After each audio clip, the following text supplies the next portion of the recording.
So, Madam Speaker, I have to say at the start of this speech today, I can't believe we're still here. I can't believe that we've been talking about this same topic in September, for all of October, and here it is November, and we're still talking. And for those at home that don't know what this privilege motion is about, it all started with Sustainable Development Technology Canada, which is a fund that is supposed to support sustainable technology development. And the fund was created in 2001, and it worked fine under both Liberal and Conservative governments until this corrupt Liberal government got into place. And so basically they appointed people to the committee that was going to decide who got the money, and they all gave it to their own companies. So the Auditor General found 186 conflicts of interest.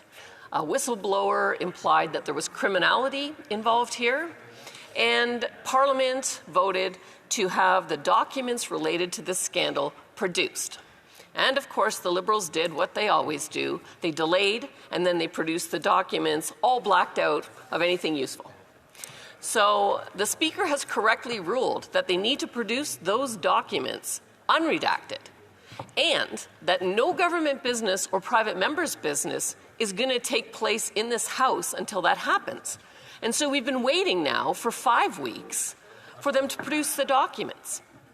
And, I have to say from bills not coming forward, there are some bills that I'm glad are not coming forward, like the Online Harms Bill, C-63, that absolutely will do nothing to help children that are being sexually exploited online. Everybody wants that to be dealt with.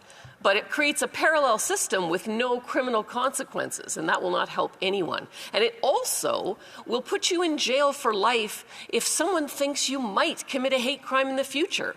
And that is a certain chill on freedom of speech in this country. I also am happy that we don't have the bill coming forward, C-65, which is the bill that would give all of the Liberal and NDP members that are going to lose their seat in the next election, would give them their pensions by moving the election date out a week. Okay? Glad that one's not coming forward. And so, unfortunately, one of the bills that I'd like to see come forward isn't happening. In my riding, as part of the federal redistribution process, they renamed my riding Sarnia-Lambton-Bikeshwanong. Well, the new chief of Bikeshwanong, which is Walpole Island, objects to the use of that name.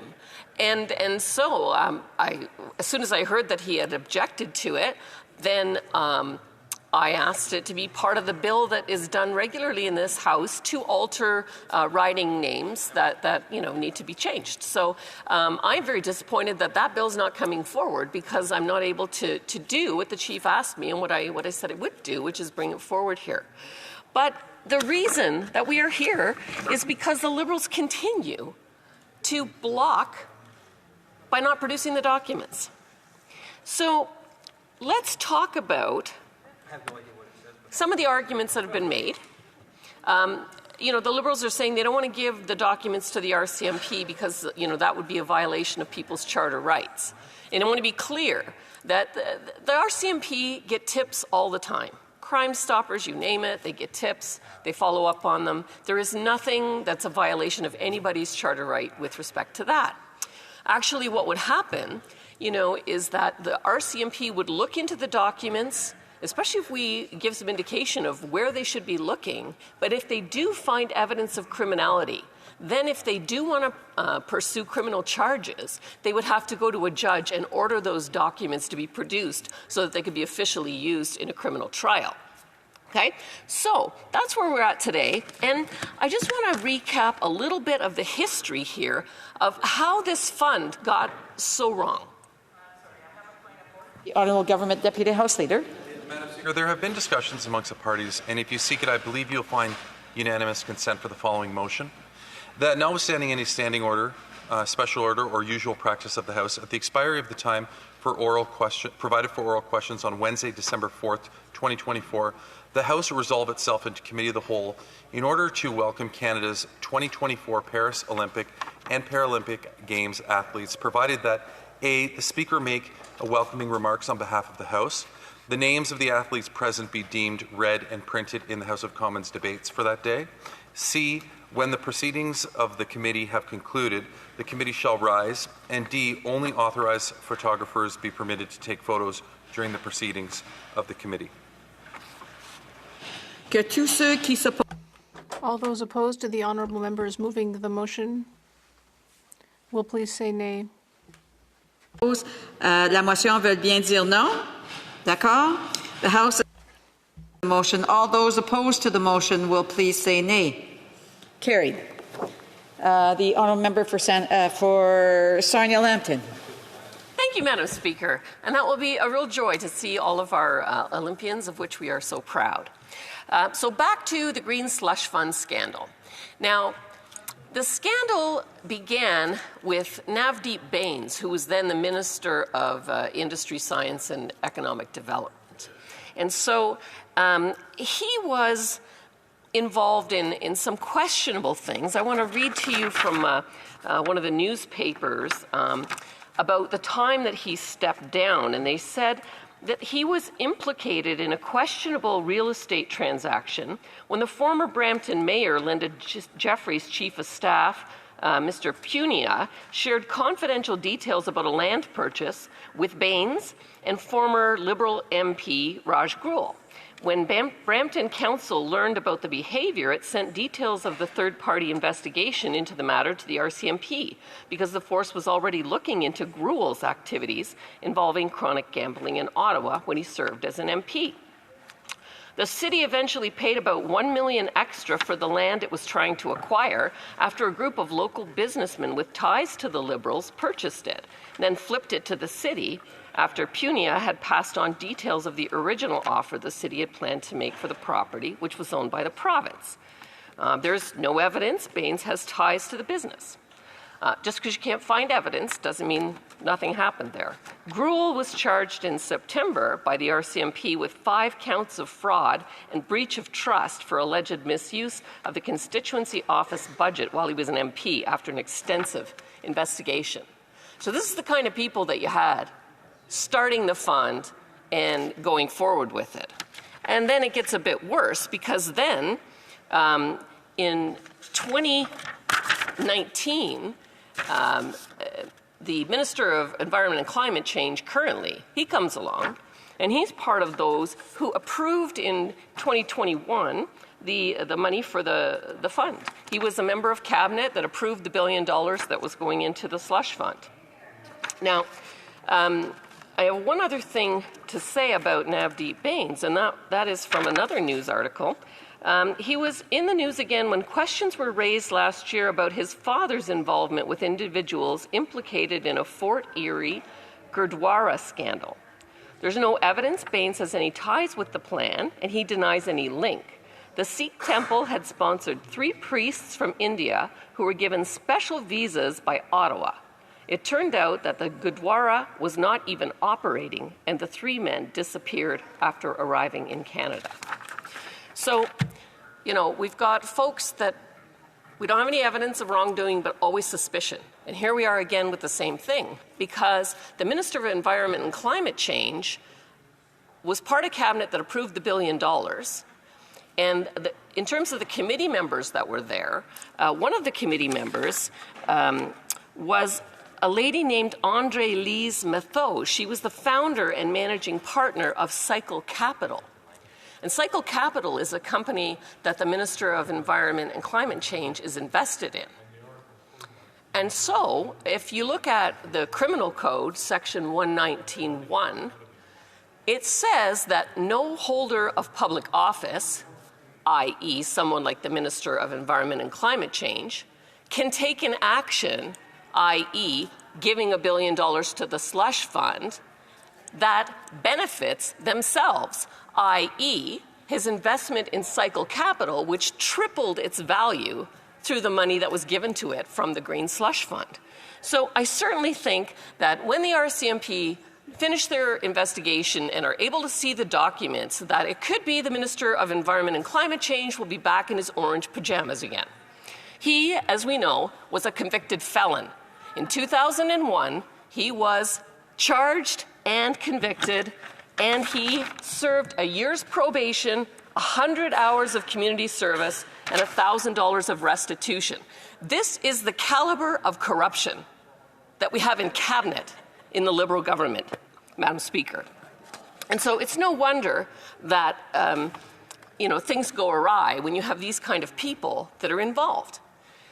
And the Liberals, they've been trying to suggest that somehow, they need to stand up for the charter rights of Canadians. Well, I certainly wish they would, Madam Speaker, because they haven't.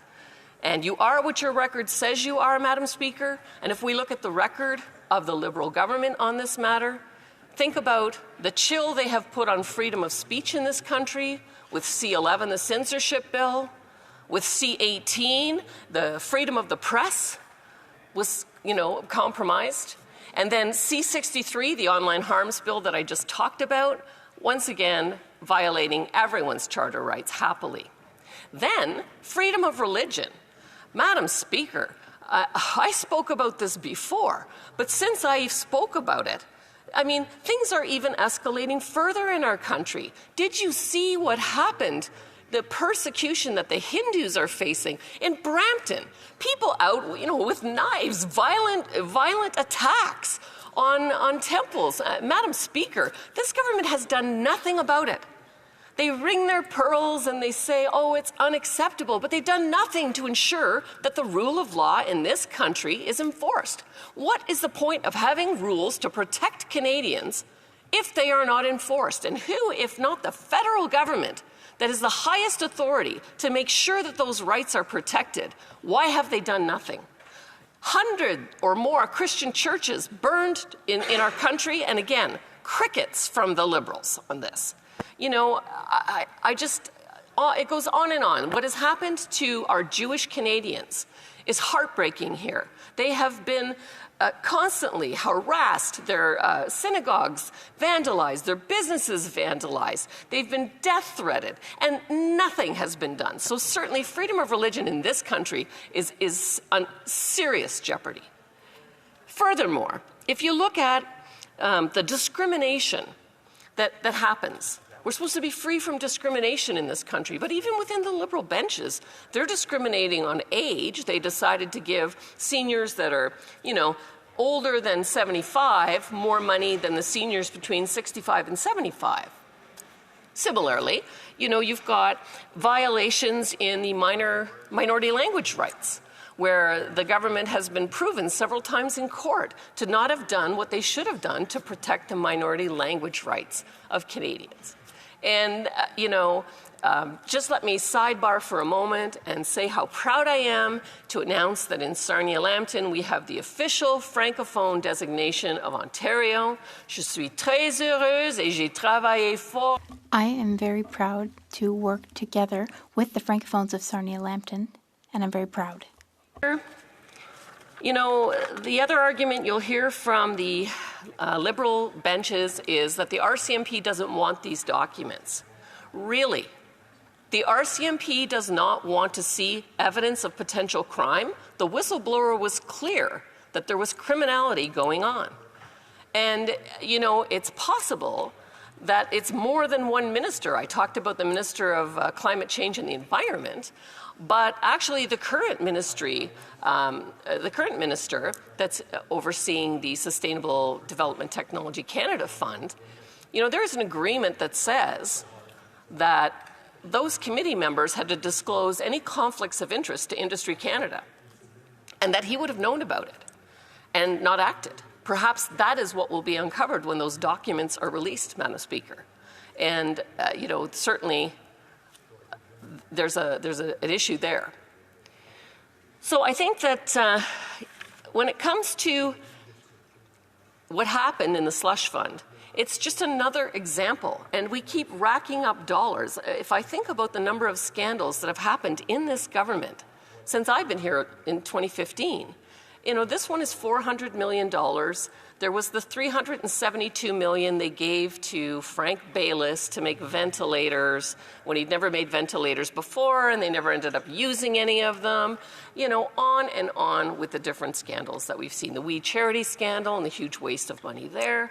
So, Madam Speaker, Canadians are finding this particularly obscene at a time when we have the highest number of people going to food banks that we've ever had. We've got 1,400 tent encampments in Ontario alone, and they're spread across the country. And so at a time when people are struggling and they can't afford food and they can't afford to feed their families and heat their houses, we've got this incredible waste of money and people lining the pockets of insiders. Madam Speaker, it's just unacceptable. And, you know, when I look at some of the previous things that have happened, and I say to myself, what do we need to do to put in place some accountability so this sort of thing doesn't happen? What kind of protection can we provide to whistleblowers? Because if it's going on in one department, Madam Speaker, what's going on in all the other funds?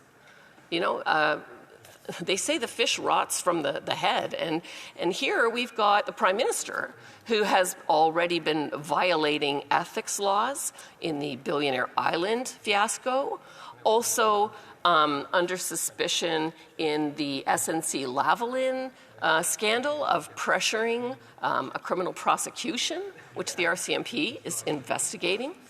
We see in the We Charity scandal that the Prime Minister took an action by awarding the money to the We Charity that benefited himself and his family, his brother, his mother, and his wife. And as I said before, under Section 119.1 of the Criminal Code, that is illegal. It's not just a mistake, Madam Speaker. And so we really have to clean up the government, and it doesn't look to me like you can change the spots on those leopards. I think over here on the Conservative benches, we believe in the rule of law. We believe in transparency. We believe in accountability. And we believe in trying to be prudent with the use of taxpayer dollars for the benefit of all Canadians. And I think Canadians are looking for a change.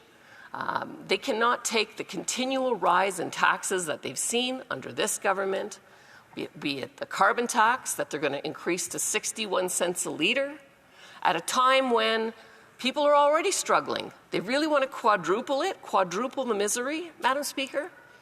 And EI premiums, CPP premiums, all these things going in the wrong direction at a time when we're going to be in increasing competitiveness with the U.S. President-elect Trump has clearly put America as a priority, and we are not on competitive ground. We have got taxes and regulatory burden that is going to drive millions of dollars and millions of jobs to the U.S. And so, Madam Speaker, the Sustainable Development Technology Canada Fund is the tip of the iceberg. We have to get to the bottom of it.